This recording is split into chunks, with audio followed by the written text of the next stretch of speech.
Neutrinos. दोस्तों ये ऐसी बला है जो सेकंड के करोड़वें हिस्से में आपके मोबाइल के आर पार, आपके आर पार, आपके आसपास कोई भी ठोस वस्तु हो उसके आर पार, और तो और हमारी पृथ्वी के भी आर पार चले जाएंगे।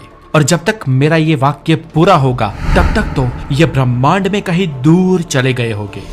अब जियोग्राफी में एक वर्ड है जिसे कहते हैं एंटीपोड, ANTIPODE, और इसका मतलब होता है उस पार या उस तरफ। अगर आप पृथ्वी पर किसी एक पॉइंट पे हो तो ठीक उसके आर पार सीधी लकीर में बीचों बीच पृथ्वी में हॉल किया जाए तो उस तरफ कौन सी चीज निकलेगी, उस चीज को फर्स्ट चीज की ऑपोजिट चीज का एंटीपोड कहेंगे। यानी कि ब्रिटेन का एंटीपोड न्यूजीलैंड है और हमारे भारत का एंटीपोड सीधा प्रशांत महासागर में निकलता है। पॉइंट टू पॉइंट बात करें तो डेजर्ट नेशनल पार्क जो राजस्थान में जैसलमेर से करीब 40 किलोमीटर दूर है, इंडिया की एग्जैक्ट उस जगह का एंटीपोड हम देखें तो वो सीधा पैसिफिक महासागर के बीचों बीच ईस्टर आइलैंड निकलेगा। अब दोस्तों प्रकाश की बात करें तो वो एक पेपर के भी आर पार शायद नहीं जा पाएगा या कोई ठोस वस्तु के आर पार नहीं जा पाएगा। तो सोचिए जरा, प्रकाश पृथ्वी के आर पार तो भला कैसे जा पाएगा। प्रकाश के कण फोटोन पृथ्वी के आर पार नहीं जा सकते हैं। मतलब अगर इंडिया में दिन है तो उसका एंटीपोड जो ईस्टर आइलैंड है वहां पर रात होगी, लेकिन ये न्यूट्रिनो जो है वो तो सीधा सेकंड के करोड़वें हिस्से में पृथ्वी के आर पार चले जाएंगे। यहाँ राजस्थान में घुसे कि वहां सीधे पैसिफिक ओशन में निकले और पलक झपकते ही ब्रह्मांड में कहीं दूर चले गए होंगे। मतलब ये ऐसे भागते भूत है जिसकी लंगोट को कोई नहीं पकड़ सकता। न्यूट्रिनोस की पलटन जब निकलती है तब उनके रास्ते में जो कोई भी आता है, लोहा हो, सोना हो, पीतल हो, तांबा हो, डायमंड हो, माउंट एवरेस्ट हो, आप हो, मैं हो, मोबाइल हो, लैपटॉप हो, पृथ्वी हो, सूरज हो या कुछ भी हो, ये हर चीज के आर पार निकल जाते हैं। इन्हें ना तो कोई रोकने वाला है और ना ही इन्हें कोई पकड़ने वाला। और न्यूट्रिनोस की ऐसी उनकी हैरतअंगेज विशेषता के कारण उन्हें द गोस्ट पार्टिकल या भूतिया कण भी कहते हैं। और किसी भी भौतिक शास्त्री के लिए न्यूट्रिनोस का ये गुणधर्म उनके दिमाग का दही कर देता है। ये न्यूट्रिनोस भूतिया कण है, ऊपर से उनका कोई आकार भी नहीं है। आकार कैसे होगा, मास भी लगभग नहीं के बराबर है। और ये पूरे ब्रह्मांड में यहाँ वहां भागते रहते हैं। करीब असंख्य न्यूट्रिनोस की ऐसी पलटनें पूरे ब्रह्मांड में यहाँ वहां होड़ मचा रही है। और ये ऐसा रहस्य है जो वैज्ञानिक भी समझ नहीं पाते हैं। पर अगर हमारे वैज्ञानिक न्यूट्रिनोस के बारे में जो कुछ भी थोड़ा बहुत समझे है वो ये है कि न्यूट्रिनो उनके कजिन ब्रदर इलेक्ट्रॉन्स के जैसे ही फंडामेंटल पार्टिकल है। मतलब उन्हें और छोटा करके विभाजित नहीं किया जा सकता है। एटलीस्ट अब तक तो हमारे पास जो टेक्नोलॉजी है उससे तो ये नहीं लगता है। लेकिन इलेक्ट्रॉन और न्यूट्रिनो दो बातों से अलग है। इलेक्ट्रॉन्स में चार्ज यानी कि विज भार होता है जो न्यूट्रिनो में नहीं होता है। और इलेक्ट्रॉन किसी न्यूक्लियस में अणुनाभिक के अंदर बंधा हुआ रहकर उसके आसपास घूमता रहता है, जबकि न्यूट्रिनो ऐसे किसी भी बंधन के बिना आवारा है। ऊपर से ये किसी भी पार्टिकल या किसी भी पदार्थ के साथ प्रतिक्रिया ही नहीं करता है। मतलब ये न्यूट्रिनो अपनी कोई फुटप्रिंट भी नहीं छोड़ता है, यानी कि उसका कोई सबूत नहीं छोड़ता है। और इसीलिए मैंने आगे कहा ना, ये ऐसे भागते भूत है जिसकी लंगोट किसी के हाथ में नहीं आती है। हालांकि हमारे वैज्ञानिक भी कम नहीं है, इसके लंगोट हर हाल में पकड़ना चाहते हैं। और इसलिए आज पूरे विश्व में ऐसे 4 संस्थान है, मतलब ऐसे 4 ऑर्गेनाइजेशन शुरू की गई है जो न्यूट्रिनोस पर रिसर्च कर रही है। और इन 4 में से एक तो भारत में है जिसका नाम है इंडियन बेस्ड न्यूट्रिनोस ऑब्जर्वेटरी यानी कि INO। अब दोस्तों इतना जानने के बाद आपके मन में एक सवाल जरूर आया होगा कि अगर ये न्यूट्रिनो भागते भूत जैसे कण है जो किसी के हाथ नहीं लगते और जो अपना कोई सबूत भी नहीं छोड़ते, तो उनका अस्तित्व वैज्ञानिकों के सामने आया कैसे। तो दोस्तों इसका जवाब है ये महाशय यानी कि न्यूट्रिनो खुद ही वैज्ञानिकों के सामने आ गए। जी हाँ, उन्होंने अपना अस्तित्व खुद ही व्यतीत कर दिया। अब दोस्तों इसमें हुआ यूं कि ये बात है साल 1930 की। जगह थी ऑस्ट्रेलिया नहीं, ऑस्ट्रिया। और एक ऑस्ट्रियन भौतिक शास्त्री वुल्फगैंग पाउली, अरे नाम भी कैसा, वुल्फगैंग पाउली, न्यूट्रॉन के अपने आप होने वाले विघटन पर प्रयोग कर रहे थे। न्यूट्रिनो नहीं, न्यूट्रॉन पर। अब इस प्रयोग में जिन न्यूट्रॉन्स का क्षय होता था वो न्यूट्रॉन किरणोत्सर्गित प्रक्रिया के द्वारा इलेक्ट्रॉन और प्रोटॉन ऐसे 2 घटकों में डिवाइड हो जाता था। अब नेचुरली अगर देखें तो ये दोनों कणों का जब विघटन हो जाए तो वो दोनों एक दूसरे की ऑपोजिट दिशा में चले जाने चाहिए, यानी कि एक दूसरे को दूर धकेल देने चाहिए, ठीक सीधी लाइन में, मतलब 180 के कोण में। यानी प्रोटॉन राइट साइड में चला जाना चाहिए और न्यूट्रॉन लेफ्ट साइड पे। लेकिन वैज्ञानिक वुल्फगैंग ने ये देखा कि ये दोनों अलग तो हो जाते थे, लेकिन 180 के कोण में एक दूसरे के विपरीत दिशा में नहीं, लेकिन थोड़ा घड़ी में जैसे 10:10 होती है ना, ऐसे। अब आइजैक न्यूटन अंकल का सिद्धांत क्या कहता है? For every action there is an equal and opposite reaction, यानी कि हर एक क्रिया की उसके ठीक विरुद्ध प्रतिक्रिया होनी चाहिए। यह गति सिद्धांत नंबर 3 है और यह सिद्धांत जब से रचा तब से आज तक गलत साबित नहीं हुआ है और ऐसा हो भी नहीं सकता है। और इसलिए वुल्फगैंग को इस एक्सपेरिमेंट में थोड़ा डाउट हुआ। वुल्फगैंग को लगा कि इसमें शायद कोई तीसरा परमाणु भी मौजूद होना चाहिए जो न्यूट्रॉन्स की गति में अवरोध डालता है। इसलिए वो सीधा ऑपोजिट दिशा में नहीं, लेकिन थोड़ा टेढ़ी दिशा में चला जाता है। ये बात वुल्फगैंग ने साल 1931 में कही और इसके बाद उनको नोबेल प्राइज भी मिला। लेकिन बस इतना कहकर वुल्फगैंग को संतोष मानना पड़ा, क्योंकि उनके पास उस वक्त इस घटना के और ज्यादा प्रमाण देने की कोई टेक्नोलॉजी नहीं थी, ना ही उनके पास अपना अनुमान सच्चा साबित करने के लिए कोई सबूत था। भौतिक वैज्ञानिक इस तीसरे परमाणु को किसी बंद जगह में कैद भी नहीं रख सके। शीशे की मजबूत दीवार भी इन न्यूट्रिनोज को नहीं रोक सकी और विजाणु यंत्र का डिटेक्टर भी इसकी मौजूदगी को कैद नहीं कर सका। और अब बस वैज्ञानिकों के पास एक ही चारा था, जो था इस नए परमाणु का स्वीकार करना और उसके बाद उसका नामकरण करना। क्योंकि ये परमाणु है वो साबित हो गया था, भले ही वो हाथ में नहीं आ रहा था, लेकिन उसने न्यूट्रॉन्स की गति में अवरोध डालकर अपना अस्तित्व प्रकट जरूर कर दिया था। और जो था भी न्यूट्रॉन की ही पैदाइश। और इसीलिए एक इटालियन भौतिक शास्त्री एनरिको फर्मी ने इसका नाम न्यूट्रिनो रख दिया। इस न्यूट्रिनो शब्द का मतलब होता है लिटिल न्यूट्रल वन। अब दोस्तों, कई बार जब हमारे वैज्ञानिक किसी रहस्य से पर्दा उठाते हैं या किसी सवाल के जवाब को ढूंढते हैं और वो जवाब मिल भी जाए, तो कभी कभी वो जवाब कई सारे नए सवालों को खड़ा करता है और वैज्ञानिकों को फिर से उन नए सवालों को ढूंढना होता है।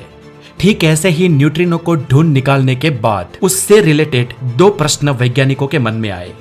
पहला ये कि न्यूट्रिनो लोहे से भी कई गुना ज्यादा डेंसिव लीड के भी आर पार निकल जाता है, तो क्या उसका कोई मास होगा?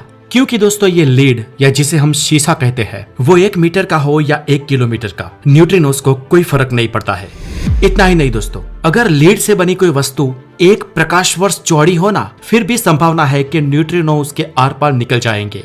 और इससे वैज्ञानिकों को यह लगा कि न्यूट्रिनोज का कोई मास नहीं है और जिस वजह से उनका कोई ग्रेविटेशनल फोर्स भी नहीं है। लेकिन जब इसके बाद सूत्रों के आधार पर गणना की गई तो ये मालूम हुआ कि न्यूट्रिनो बिल्कुल भार रहित या बिल्कुल मास रहित है, ऐसा भी नहीं है। कुदरत ने इसे थोड़ा सा द्रव्यमान तो दिया है, पर फिर भी ये द्रव्यमान, ये मास सिर्फ नाम का या यूं माने कि नहीं के बराबर है। अब दोस्तों, न्यूट्रिनोज में वाकई में कितना मास होता है, इस बात को बस आप इस बात से समझिए कि इलेक्ट्रॉन्स जो कुदरत के फंडामेंटल पार्टिकल्स होते हैं, उनके मास के मुकाबले न्यूट्रिनोज में महज 0.0000001% मास होता है। और जब न्यूट्रिनोज के ऐसे खतरनाक गुणधर्म की बात सामने आई तो रिसर्चर ने इन पर और ज्यादा स्टडी की कि आखिर ये बला आती कहां से है, ये पैदा कैसे होती है। और इन पर जब रिसर्चर ने रिसर्च की तो इनको ये पता लगा कि न्यूट्रिनोज मुख्य रूप से 3 जगह से पैदा होते हैं, यानी कि उनके 3 स्रोत हैं। एक तो तारे खुद है, जैसे कि हमारा सूरज। ऐसे तारे हाइड्रोजन को हीलियम में कन्वर्ट करते हैं और इसके तहत ऊर्जा उत्पन्न होती है और इस ऊर्जा में बाय प्रोडक्ट न्यूट्रिनोज भी जन्म लेते हैं। न्यूट्रिनोज का दूसरा जन्म स्थान सुपरनोवा विस्फोट है। जब किसी रेड जायंट तारे का सुपरनोवा विस्फोट होता है और पूरी आकाश गंगा की रोशनी से भी ज्यादा जब उसमें से रोशनी निकलती है, तो इनमें से न्यूट्रिनोज भी निकलते हैं। और ऐसे सुपरनोवा विस्फोट से पैदा होने वाले अगणित न्यूट्रिनोज पूरे ब्रह्मांड में फैलने लगते हैं। दोस्तों, यहाँ पर आपको एक फैक्ट बता दूं कि जब रेड जायंट एक बड़ा कद्दावर तारा सुपरनोवा विस्फोट करता है, तब उनमें समग्र गैलेक्सी, समग्र आकाश गंगा जितनी एनर्जी होती है। और आपको यह भी बता दूं कि इस पूरी एनर्जी में 99% एनर्जी न्यूट्रिनोज के रूप में होती है। और अब दोस्तों इसके बाद न्यूट्रिनोस का तीसरा जन्म स्थान यानी कि उनका तीसरा स्रोत हमारी पृथ्वी पर ही हमारे आसपास ही है। जैसे कि दोस्तों पावर प्लांट में यूरेनियम 235 या प्लूटोनियम 239 अपनी अणुनाभि में से ऊर्जा पैदा करते हैं, तब उनमें से न्यूट्रिनोस भी निकलते हैं। और पार्टिकल एक्सेलरेटर में भी ऐसा ही होता है। हालांकि यहाँ पैदा होने वाले न्यूट्रिनोस की संख्या या उनकी क्वांटिटी कम होती है। अब दोस्तों हम जिस पृथ्वी पर रहते हैं वहां पर न्यूट्रिनो सबसे ज्यादा कहां से आते हैं या कहां पे पैदा होते हैं, ये आपको बताने की जरूरत नहीं है, क्योंकि इतना जानने के बाद आप ये तो समझ गए होंगे कि पृथ्वी पर न्यूट्रिनोस का सबसे बड़ा स्रोत हमारा सूर्य है। हमारे सूर्य की नाभि में उसके केंद्र में जब हाइड्रोजन के अणु हीलियम में रूपांतरित होते हैं, उनमें फ्यूजन होता है, तब उनमें से प्रकाश के मूल कण यानी कि फोटॉन्स और न्यूट्रिनोस दोनों एक साथ ही पैदा होते हैं। लेकिन इन दोनों में न्यूट्रिनोस फोटोन के मुकाबले कई रफ्तार से और कई ज्यादा जल्दी आगे चले जाते हैं। अब ऐसा क्यों? तो दोस्तों फोटोन के कण पैदा होने के साथ ही कभी हाइड्रोजन से तो कभी हीलियम से टकराते हैं, और ऐसे ये सूर्य की नाभि में लाखों साल तक टकराते रहते हैं, मानो एक लूप होल में हो। और इसलिए फोटोन के कणों को सूर्य की नाभि या उसके केंद्र से बाहर सतह पर आने में ही लाखों साल बीत जाते हैं। लंबे समय तक फोटोन सूर्य के केंद्र में ही यहाँ से वहां धक्के खाते रहते हैं, जबकि न्यूट्रिनोस तो सूरज के केंद्र से देखते ही देखते सूर्य की सतह तक पहुंच जाते हैं, और सतह पर पहुंचते ही सूरज की सतह से पृथ्वी के बीच की करीब 15 करोड़ किलोमीटर की यात्रा सेकंड के 3 लाख किलोमीटर की रफ्तार से आरंभ कर देते हैं। अब दोस्तों सूर्य की नाभि में न्यूट्रिनोस और फोटोन के जन्म के बाद न्यूट्रिनोस फोटोन से लाखों साल पहले सूर्य की सतह पर पहुंच जाते हैं। ये बात हमारे वैज्ञानिकों के लिए बहुत ही ज्यादा इंपॉर्टेंट है, क्योंकि सूर्य के अंदर चलने वाली गतिविधियों को जानने और परखने के लिए हमारे भौतिक शास्त्री हमेशा तत्पर रहते हैं। क्योंकि सूर्य की नाभि के अंदर अभी फिलहाल क्या चल रहा है, इस बात को जानने के लिए हमारे वैज्ञानिक मरे जा रहे हैं। अब ये प्रकाश के जो फोटोन के कण है ना, जो हमें सूर्य की नाभि में पैदा होने के बाद यहाँ तक मिलते हैं, जिन्हें हम अभी कैच कर रहे हैं, वो तो लाखों साल पुराने होंगे। और इसलिए आज जो भौतिक शास्त्री फोटोन के कण से सूर्य की नाभि के बारे में जानना चाहते हैं, उन्हें तो सूरज का बहुत ही पुराना यानी कि लाखों साल पुराना भूतकाल जानने को मिलेगा। वो भूतकाल जब पृथ्वी पर मानव भी शायद जन्म नहीं लिया होगा।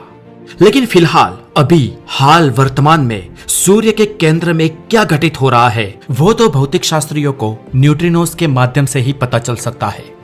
यहाँ पर दोस्तों आप एक बात तो समझ गए होंगे कि न्यूट्रिनोस भौतिक शास्त्रियों के लिए और फिजिक्स के रिसर्च के लिए कितने ज्यादा इंपॉर्टेंट है। पर दोस्तों इस वीडियो में मैं आगे जो आपको न्यूट्रिनोस की खूबी बताने वाला हूँ, उसके सामने तो इनका ये इंपॉर्टेंस कुछ भी नहीं है। अब दोस्तों न्यूट्रिनोस के बारे में हमें इनडायरेक्टली ही सही लेकिन पुख्ता जानकारी साल 1965 में मिल गई थी। जगह थी साउथ अफ्रीका, बॉक्सबर्ग शहर। इस शहर की एक प्रयोगशाला में हमें न्यूट्रिनोस का सबूत मिल गया था। लेकिन संशोधकों को इसमें और ज्यादा इंटरेस्ट साल 1998 के बाद पड़ने लगा, जब जापान के माउंट इकेनो कहे जाने वाले एक पहाड़ के भूगर्भ में 1000 मीटर नीचे सुपर कैमियोकांडा नाम की एक प्रयोगशाला बनाई गई, जिसे शॉर्ट में सुपर के कहते हैं।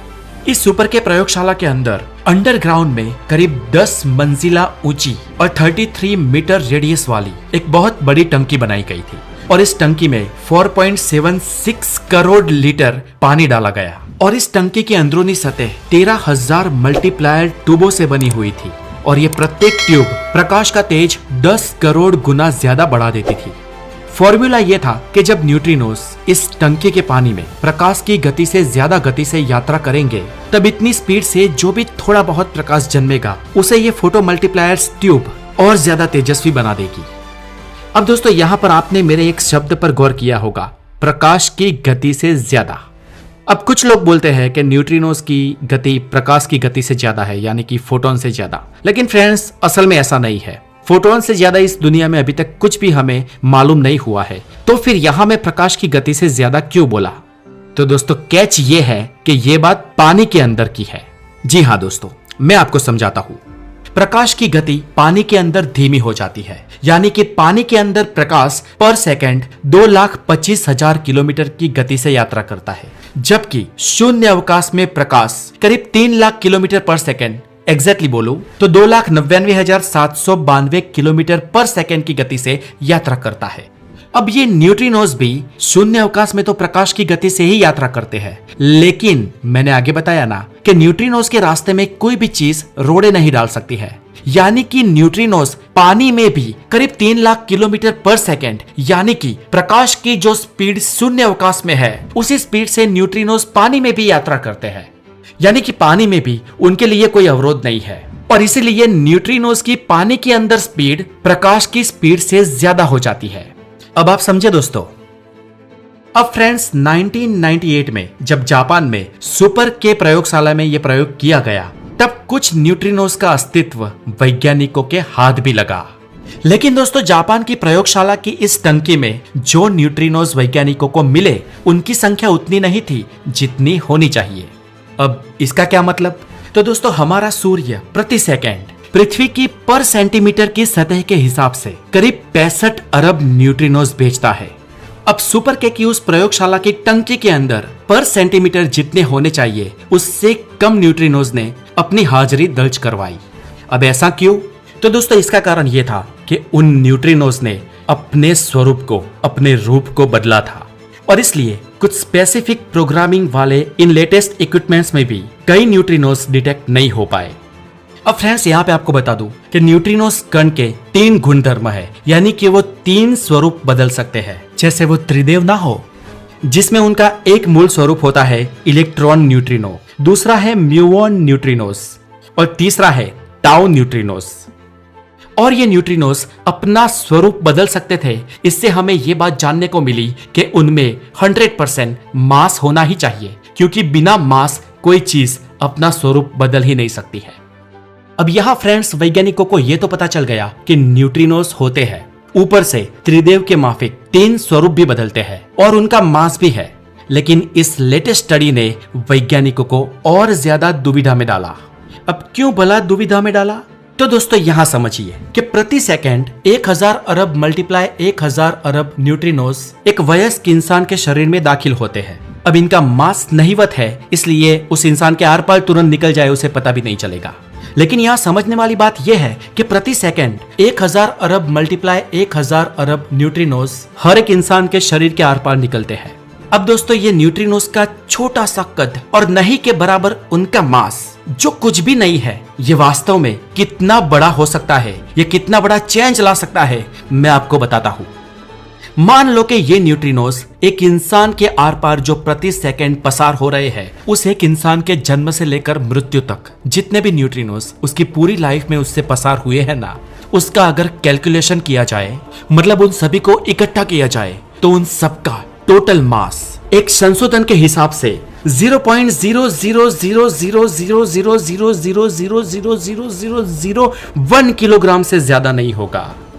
यानी कि 0 उसके बाद पॉइंट और उसके बाद 12 शून्य लगाए और उसके बाद एक का आंकड़ा आए, उतने ग्राम होगा। यानी कि ये पूरा आंकड़ा ही नहीं के बराबर है। एक इंसान के शरीर के अंदर उसके पूरे जीवन काल में घुसने वाले न्यूट्रिनोज की संख्या अगर इकट्ठा की जाए तो उसका मास बस इतना ही होगा।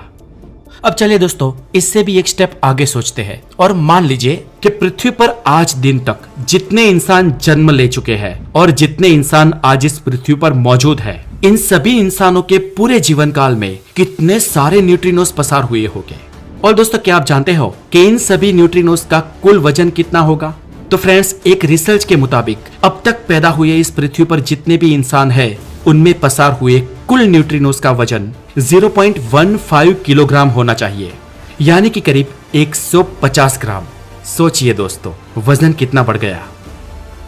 हालांकि अभी भी चलिए दोस्तों मान लेते हैं कि 150 ग्राम वजन का ये आंकड़ा आप लोगों के लिए छोटा है। चलिए एक बार ये मान लेते हैं दोस्तों।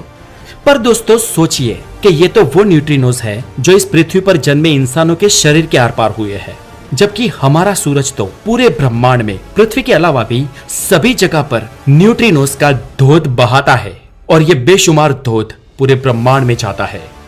और अब आगे सोचिए, न्यूट्रिनोज का जो सबसे खतरनाक सोर्स है वो है सुपरनोवा। ब्रह्मांड में अगर एक भी सुपरनोवा विस्फोट हो जाए तो वो हमारे सूर्य के मुकाबले एक के पीछे पूरे 18 शून्य लगाए उतने गुना न्यूट्रिनोज एक साथ ही छोड़ देगा। और ब्रह्मांड में तो ऐसे अरबों सुपरनोवा विस्फोट हुए हैं। इसके अलावा बहुत सारे बहुत बड़े जायंट तारे हमारे ब्रह्मांड में मौजूद है जो हमारे सूरज के मुकाबले तो बहुत बहुत बड़े हैं। सोचिए इन सभी जगह से ब्रह्मांड में कितने न्यूट्रिनोस छूटे होंगे। और ऐसे अगर देखा जाए तो ब्रह्मांड में जितने भी न्यूट्रिनोस है ना, उनका कोई हिसाब ही नहीं है। और दोस्तों, न्यूट्रिनोस का ये आंकड़ा खोजने की बात पर ही हमारे वैज्ञानिकों के दिमाग में खुजली हो जाती है। ये सवाल ही उन्हें झंझोए हुए है। और ये सभी बातें जानने के बाद हमारे वैज्ञानिकों के दिमाग में एक और सवाल पैदा हुआ। और ये सवाल इतना खतरनाक है कि न्यूट्रिनोस पर स्टडी करने वाले वैज्ञानिकों की नींद हराम हो चुकी है। और ये सवाल है कि हमारे ब्रह्मांड में जितने तारे हैं, ग्रह है, चंद्रमा है, लघु ग्रह है, धूमकेतु है और इन सब ने जो गैलेक्सीज बनाई है, इन सभी का जो कुल मैटर है ना, ये कुल मैटर ज्यादा है। यानी कि ब्रह्मांड में जो हमें दृश्य ब्रह्मांड दिखता है, जो ये सभी ग्रह, तारे, निहारिकाएं, आकाशगंगाएं या सुपर क्लस्टर दिखते हैं, क्या उनका मास ज्यादा है या फिर न्यूट्रिनोस का मास ज्यादा है? और इस प्रश्न का जवाब हमें अगर मिल जाए ना, तो ब्रह्मांड की पहचान ही बदल जाएगी। हाँ, जवाब अभी तक हमें नहीं मिला है और इसके लिए संशोधन जारी है। अब दोस्तों, ये बात साबित हो चुकी है कि ब्रह्मांड में ग्रह, तारे, निहारिकाएं, आकाशगंगाएं या जो भी मैटर हमें दिखता है, उन सबका कुल मिलाकर मास 5% ही है। और बाकी का 95% जो हिस्सा है ब्रह्मांड का, उसमें डार्क मैटर और डार्क एनर्जी है। लेकिन इन डार्क एनर्जी और डार्क मैटर के अलावा इन 95% में न्यूट्रिनोस कितने हो सकते हैं, ये जरा सोचिए। हम आज ब्रह्मांड का जो चेहरा देख रहे हैं वो बस 5% ही है। 95% ब्रह्मांड का चेहरा हमने देखा ही नहीं है, शायद कभी देख भी ना सके। और मान लो कि भविष्य में इस 95% हिस्से को किसी तरह देख सके, तो शायद वो हो जाएगा जो वुल्फगैंग पौली के साथ हुआ था। वुल्फगैंग पौली, जिसे न्यूट्रॉन्स के एक प्रयोग के दौरान न्यूट्रिनो की भनक लगी और इन न्यूट्रिनोज ने वैज्ञानिकों का जीना हराम कर दिया और जिन्होंने हमें एक नई ही थियरी, एक नया ही साइंस दिया। ठीक वैसे ही अगर हम ब्रह्मांड के 95% हिस्से को देख पाए, समझ पाए, तो शायद ये भी हो सकता है कि हम ये जान पाए कि ब्रह्मांड का ये 5% हिस्सा जो आज हमें दिखता है, वो बस एक आभासी दुनिया है और असल ब्रह्मांड तो कुछ और ही है। तो दोस्तों, आज के इस वीडियो में इतना ही। अगर आपको हमारे ये प्रयत्न अच्छे लगे हो, अगर आपको ये वीडियो वाकई में अच्छा लगा हो, अगर आपको लगता हो कि मैंने आपको डिटेल में न्यूट्रिनोस के बारे में सब कुछ समझाया है, तो हमारे चैनल को जरूर सब्सक्राइब करें। इस वीडियो को हो सके इतने लाइक करें, शेयर करें और ढेर सारे कमेंट्स करें। अपना बहुत सारा ध्यान रखें और इसी सीरीज में हम मिलते रहेंगे। कुछ ग्रेटेस्ट थियरीज को लेकर आऊंगा मैं आपके लिए। तब तक अपना बहुत सारा ध्यान रखें।